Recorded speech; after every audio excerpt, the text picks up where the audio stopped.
Hi guys, VSK creations movie review എന്ന പുതിയ venture last വീക്കാണ് start ചെയ്തത്. നിങ്ങളുടെ സപ്പോർട്ടും ഷെയറും നമ്മുടെ കൂടെ തന്നെ ഉണ്ടാവണം. കഴിഞ്ഞ ആഴ്ച നമ്മൾ റിവ്യൂ ചെയ്തത് ടേക്ക് ഓഫ് എന്ന മലയാള ചിത്രമാണ്. ഈ ആഴ്ച നമ്മൾ റിവ്യൂ ചെയ്യാൻ പോകുന്നത് പുത്തൻ പണം എന്ന രഞ്ജിത്ത് സാറിന്റെ സിനിമയെക്കുറിച്ചാണ്. ഈ സിനിമയിൽ മമ്മൂക്കയാണ് മുഖ്യ കഥാപാത്രം ചെയ്തിരിക്കുന്നത്. നിത്യാനന്ദ ഷേണായി എന്ന കഥാപാത്രത്തെയാണ് മമ്മൂക്ക ചെയ്തിരിക്കുന്നത്. മുഖ്യ സ്ത്രീ കഥാപാത്രത്തെ ചെയ്തിരിക്കുന്നത് ഇനിയയാണ്.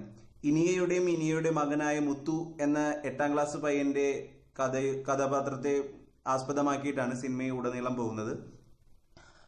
ഈ സിനിമയിൽ പിന്നെ എടുത്തു പറയേണ്ട മറ്റൊരു കാര്യം എന്താണെന്ന് വെച്ചാൽ കാസർഗോഡൻ ഭാഷയുടെ ഉപയോഗം തന്നെയാണ്.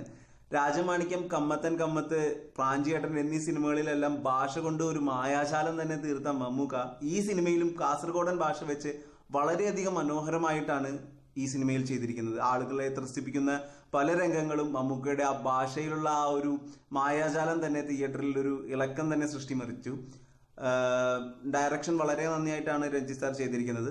പിന്നെ സിനിമോട്ടോഗ്രഫി ചെയ്തിരിക്കുന്നത് ഓം പ്രകാശ് സാറാണ്. അത്രയ്ക്ക് അഡ്വഞ്ചറസ് ആയിട്ടുള്ള ഷോട്ടുകളൊന്നും ഇല്ലെങ്കിലും ചെയ്യേണ്ട ഷോട്ടുകളെല്ലാം വളരെയധികം നാച്ചുറൽ ആയിട്ട് തന്നെയാണ് ഓം പ്രകാശ് സാർ ചെയ്തിരിക്കുന്നത്. പിന്നെ ഇതിന്റെ ബാക്ക്ഗ്രൗണ്ട് മ്യൂസിക് രഞ്ജിത്ത് സാറിന്റെ മറ്റു സിനിമകളെ വെച്ച് നോക്കുമ്പോൾ തികച്ചും വ്യത്യസ്തമായ ഒരു ബാക്ക്ഗ്രൗണ്ട് മ്യൂസിക് തന്നെയാണ് ഈ സിനിമയിൽ കാണാൻ സാധിക്കുന്നത്. ചില മാസ് സീനുകളെല്ലാം ബാക്ക്ഗ്രൗണ്ട് മ്യൂസിക്കിൽ വളരെയധികം നന്നായി ചെയ്തിട്ടുണ്ട്. ചില സീനുകളിൽ ബാക്ക്ഗ്രൗണ്ട് മ്യൂസിക് സിനിമയെ വളരെയധികം പിന്നോട്ട് വലിക്കുന്നുണ്ട്. പിന്നെ ഈ സിനിമയിൽ എടുത്തു പറയേണ്ട മറ്റൊരു കാര്യം എന്താണെന്ന് വെച്ചാൽ തിരക്കഥയിലെ അടിത്തറയില്ലായ്മയാണ് ഈ സിനിമയെ വളരെയധികം പിന്നോട്ട് വലിക്കുന്നത്. ഡീമോണറ്റൈസേഷനെ കുറിച്ച് പറഞ്ഞു തുടങ്ങുന്ന സിനിമ അതിന്റെ പ്രശ്നങ്ങളെല്ലാം ഡിസ്കസ് ചെയ്യുന്നുണ്ടെങ്കിലും പിന്നീട് മറ്റൊരു തലത്തിലേക്കാണ് പോകുന്നത്. സിനിമയെ അതിന്റെ നേരായ വഴിയിൽ നിന്നും പോകാതെ പല പല രീതിയിലേക്കാണ് സിനിമ പിന്നീട് സഞ്ചരിക്കുന്നത്. അത് ആളുകളിൽ ചെറുതായി ഒരു ബോറടിപ്പിക്കുന്ന ഒരു സാഹചര്യം ഉണ്ടായി.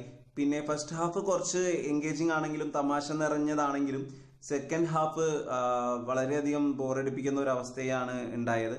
പിന്നെ ക്ലൈമാക്സ് ട്വിസ്റ്റ് ഒക്കെ പ്രതീക്ഷിച്ചെങ്കിലും ഒരു സാധാരണ ക്ലൈമാക്സ് പോലെ തന്നെ അവസാനിക്കാണ് ഉണ്ടായത്. അത് വളരെയധികം ആളുകളിൽ ഒരു നിരാശയുണ്ടാക്കി.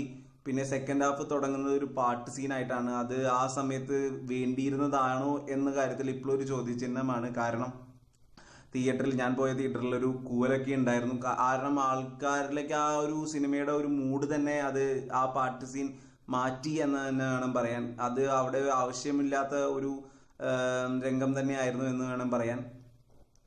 ഈ സിനിമയ്ക്ക് ഞാൻ നൽകുന്ന റേറ്റിംഗ് 2.5 ഔട്ട് ഓഫ് 5 ആണ്.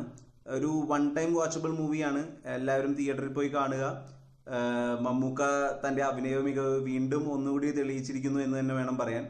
മാമുക്കോയെയും സിദ്ദിഖ് സാറും വളരെയധികം നന്നായി ഈ സിനിമയിൽ ചെയ്തിട്ടുണ്ട്. ലിനിയെയും 8ാം ക്ലാസ്സിൽ പഠിക്കുന്ന മുത്തു എന്ന കഥാപാത്രവും നന്നായി ചെയ്തിട്ടുണ്ട്.